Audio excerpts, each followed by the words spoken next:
can continue to pursue all of these things appropriately. Shannon, go ahead.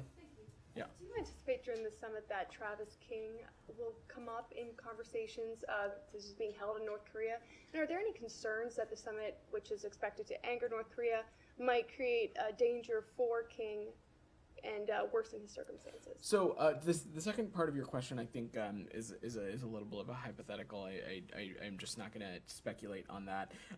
What I would say broadly on the circumstances of Private King, I have no updates on this at this point. The Secretary spoke about this a little bit about a week and a half ago, as did Matt Miller, so no updates on that, and I will just let the summit go forward before previewing anything that might come out of it. But I think, to your point, Shannon,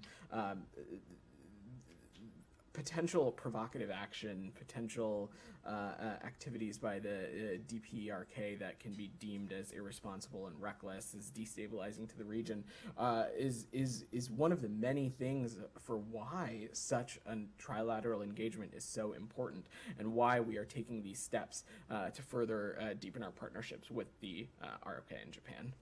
Janie, go ahead. Thanks, Vedant. Two questions. First questions.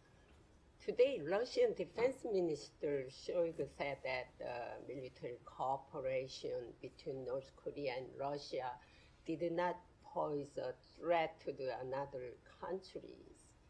How can you comment on this? Is that threat, or what he said did not threat?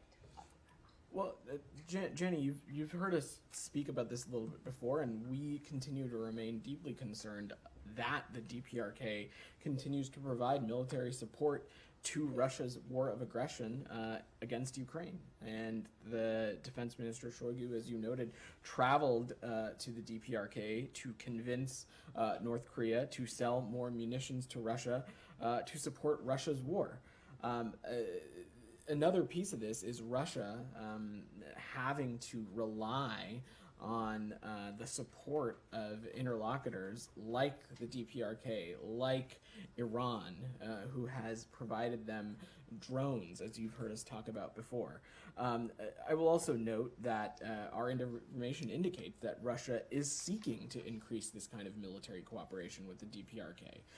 And so again, any kind of security cooperation or arms deal between North Korea and Russia would certainly violate a series of UN Security Council resolutions. One more Nike, quick, I'll come to you right after. Go ahead, Jenny. To counter the U.S. South Korea Japan summit, Chinese and Russian ambassadors met and held talks in Seoul, Korea, and Pyongyang.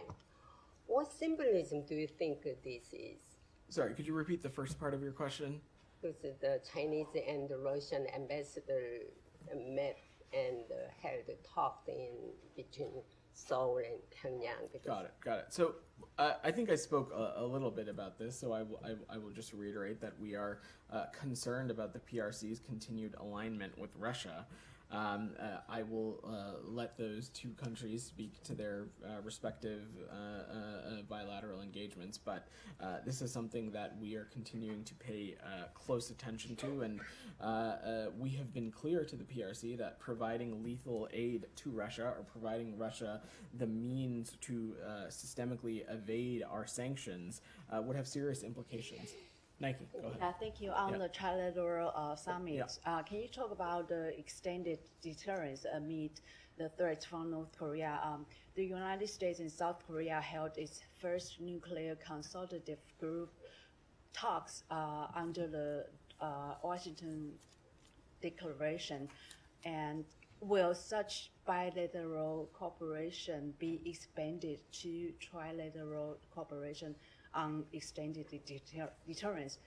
And so, also separately, I have a separate question, but Okay. I'll ask later. I think we'll move to your separate question really fast because this is all to say I've been doing this long enough to know to not get ahead of the president. So I will let the Camp David summit take place and let the leaders speak to any deliverables or announcements that are going to be coming out from that. What I can just say, and I would echo what you've heard the secretary say, is that this is an important opportunity to deepen, strengthen some of the work that he started when he was Deputy Secretary of State with partners in the region, the ROK and Japan. But why don't you ask your next question? Right. Can you talk about the improving ties between Japan and Korea? As you know, today is the National Liberation Day of Korea, where Korean people celebrate or commemorate its independence from the colonial rule of Japan. Can you talk about the recent visits between these two countries? How does that help the trilateral cooperation? So I will let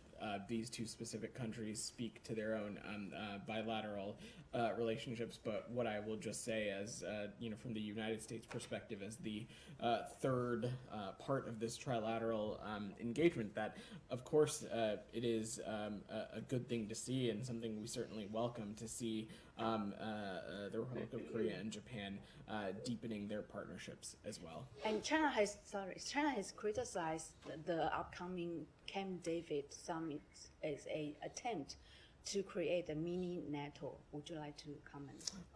So again, what this summit is about is getting countries together that share a vision of a free and open world, a free and open Indo-Pacific, an area that is interconnected, where people and goods can flow appropriately, where countries are free from coercion and able to choose their own path.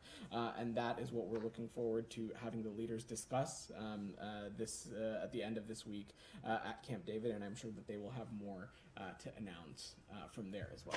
Vivian, I know you've had your hand up patiently. I was actually going to ask about China's claims that this is a mini NATO.